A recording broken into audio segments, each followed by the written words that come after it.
आप इस क्षेत्र के प्रबुद्ध लोगों में से आते हैं, बुद्धिजीवी वर्ग से आते हैं, तो आप जो भी समाज के लिए सराहनीय कार्य कर रहे हैं, तो समाज में कोई बात अच्छी बात है, हम लोग प्रचार करें।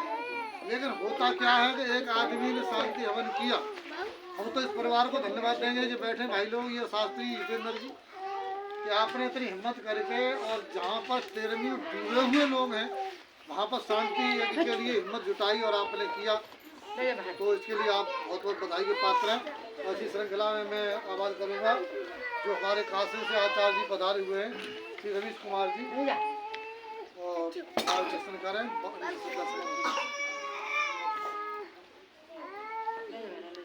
परम श्रद्धेय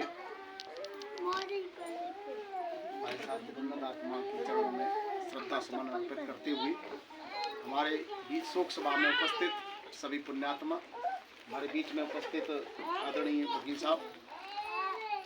साहब से शाम को बात हुई, हमारे बड़े भाई विषमपाल जी ने इनका नंबर दिया, इनसे हमने संपर्क किया और भाई साहब ने हमारी बात को बहुत ही गंभीरता से लिया और अपने व्यस्तम कार्यक्रमों में से समय निकाल करके और हमारे बीच में आए। ऐसे लोगों की समाज को आवश्यकता है, हमारे बीच में ऐसे लोग हैं और ऐसे लोगों को समाज में आना भी चाहिए, क्योंकि समाज हमारा भटका हुआ है। और समाज भटका किस लिए है? किसी और ने नहीं भटकाया। कभी कभी क्या होता है कि हमारा समाज जैसे हम जो कर रहे हैं, चलो ठीक है करते आए हैं, कभी कभी ऐसा होता है कि हमारे पूर्वज करते रहे। एक बात और बता दूं कि हमारे पूर्वज जितने पहले थे बहुत ही अशिक्षित थे, पढ़ाई नहीं थी, वो पढ़े लिखे नहीं थे, और कुछ चंद लोगों ने उनको दिमाग को ऐसे डाइवर्ट कर दिया था कि आप अगर ऐसे नहीं करोगे तो ऐसा हो जाएगा। यानी दिमाग में ऐसी नेगेटिविटी भर दी गई थी कि अगर आप ऐसा नहीं करोगे तो आपके साथ ऐसा हो जाएगा, यानी आपने हमारी बात नहीं मानी तो आपके साथ अनर्थ हो जाएगा। और जिस व्यक्ति के अंदर आज भी हो रहा है, आज भी हमारी बुद्धि डाइवर्ट है, तो पहले तो हमारे चलो पूर्वज अशिक्षित थे, पढ़े लिखे नहीं थे, तो वो मान लेते थे, चलो ठीक है, उनकी आस्था थी। लेकिन आज हमारी शिक्षा थोड़ी थोड़ी आगे बढ़ रही है और बहुत से लोग समाज में कुछ लोग अपनी चर्चा कर रहे हैं, तो उस बीच में हमें उन बातों को मानना भी चाहिए। क्यों? हमारा यहाँ आने का मतलब ये नहीं है। हम आपको एक चीज और बता दें, हम जिस गांव में जाते हैं वहाँ लेने की तो बात दूर है, हम उस गांव में एक गिलास पानी नहीं पीते हैं। ये हमारी एक सिद्धांत है, एक हमारा नियम है। अब आप सोच रहे होंगे कि कहावत होती है कि स्वार्थ लाभ करें सब प्रीति, तुलसीदास जी ने लिख दिया है, स्वार्थ लाभ करें सब प्रीति। ये है तो बिना स्वार्थ के कोई प्रीति नहीं, कोई काम नहीं करता है।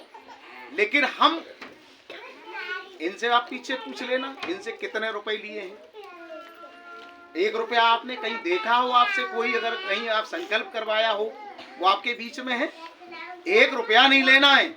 और कल हम वहां से 2 बजे चले हुए हैं कासगंज से, ठीक है, बाइक से पेट्रोल भी खर्च की है। यहाँ से क्या किलोमीटर पड़ता होगा? संभवतः 40-50 किलोमीटर समथिंग लगभग है। तो हम इतना खर्च करके, और सुबह इतनी सर्दी थी, सहसवान रुके हम सत्यपाल जी के यहाँ, तो और कल कोहरा नहीं था, आज सुबह कोहरा था, लेकिन हिम्मत करके फिर उठे, उनसे गर्म पानी करवाया, गर्म पानी करके नहाए, कपड़े चेंज करके आए, और बाइक में ठंड भी लग रही, मैं चलो पहुंच रहा है समय, लेकिन फिर भी आते आते यहाँ करीब हम 11 बजे के बाद आ पाए, 11 बजे करीब आ पाए। तो काम तो जो हमने कह दिया वो होना है। तो कम से कम ये तो देखिए कि हम इतना परिश्रम कर रहे हैं और आए दिन भाग रहे हैं। यहाँ पहला चांस है, आपके गांव में पहला चांस है, हमारे एटा में, फिरोजाबाद में, मैनपुरी में 80% ये मृत्यु भोज बंद हो गया। हम इसे 13वीं नहीं कहते, इसे मृत्यु भोज कहते हैं, मरा हुए का खाना। अभी हम नेताजी के यहाँ सैफई में गए थे 21 को, तो वहां भी कोई विधान नहीं था, उन्होंने पहले ही कह दिया था हम 13वीं नहीं करेंगे, ये सब लोगों को मालूम है। उधर से पहले से हो गया था, नेताजी की यहाँ दिखाते हैं वीडियो की, ये भोजन कराया वो दिखाते हैं ना उसमें। नहीं वो ऐसा भोजन उसके बाद किया होगा वो बाद का है। वहाँ भोजन हुआ, मैं बताऊंगा आपको। भोजन बाद में हुआ, वो मैं बताऊं वो क्यों हुआ। अयोध्या के एक पंडित कोई ब्राह्मण वो है, विधायक है सपा का, वो वहां से करीब 13 ब्राह्मण लेके आ गया। अब उनकी मजबूरी हो गई, क्योंकि राजनीति ये होती है वो बाद में रुके, तो वही अब राजनीति है भाई, उन्हें भी साधना है, उन्हें तो भाई सबको साधना है, तो उन्हें सबको साधते हुए भाई उन्हें भी संतुष्ट किया। बाकी हम लोग गुरुकुल से करीब 12-13 लोग गए थे, हम भी थे, आप भी थे, वहां जाकर के हमने वो भी किया काम, मतलब शांतिवन भी हुआ। लेकिन बात यहाँ आ जाती है कि जब वहां से शुरुआत हुई, सबसे स्टार्टिंग शुरुआत है हमारी पितामह से, बाबूजी दर्शन सिंह ने इसकी शुरुआत की थी। और बाबूजी दर्शन सिंह का देश साफ था, उनका फोटो ये आज भी इसमें है। इन्होंने इसकी संयुक्त समाज की शुरुआत की, इसके बाद ये अपना शरीर छोड़ गए, उसके बाद में ब्रेक लग गया कुछ, उसके बाद हमारे बड़े भाई भीषम पाल सिंह यादव हैं मदौली कला से, उन्होंने इसके अंदर नई तरह से शुरुआत की। वो आदमी हर बात हर समय तत्पर रहता है और इतना त्याग, वो ये कहते हैं कि हम 10 कुंतल की एक कुटिया भर करके और पैक कर देते हैं, ये पूरे साल हमारे इसी काम के लिए होगी। इतना त्याग कोई कर सकता है? 10 कुंतल के कितने दिन चलेगी? कम से कम 2 साल एक परिवार में। बड़ा परिवार होगा तो 1 साल तो कम से कम कटी जाएगी, लेकिन वो पैक करके रख देते हैं केवल इसी पेट्रोल के लिए।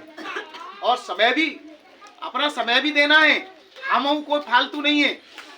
इनके भी स्कूल चल रहा है, हमारा भी स्कूल चल रहा है, हम भी मतलब बिल्कुल फ्री नहीं घूम रहे, हम भी काम कर रहे हैं, हम भी कहीं कहीं से इसका स्रोत, पैसे का भी स्रोत ढूंढ कर रहे हैं, कहाँ से पैसे की भी व्यवस्था जुटानी है।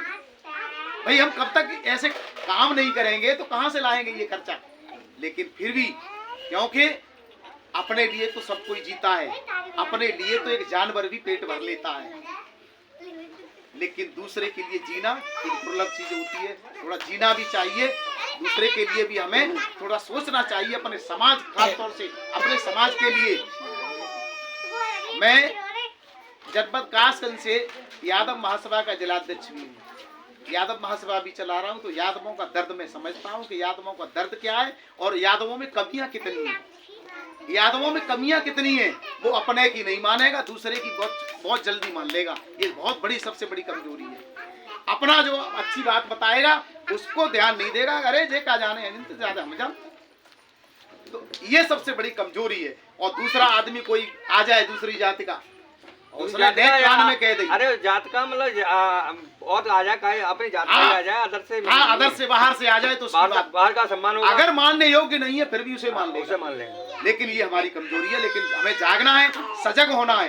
अब बात अभी शास्त्री जी भी कह रहे थे, आदरणीय वकील साहब भी ने कहा कि ये हमें मृत्यु भोज क्यों नहीं खाना चाहिए। मैं आपको केवल 5 मिनट लूंगा और 5 मिनट के ज्यादा नहीं आपको मैं समय नहीं दे करके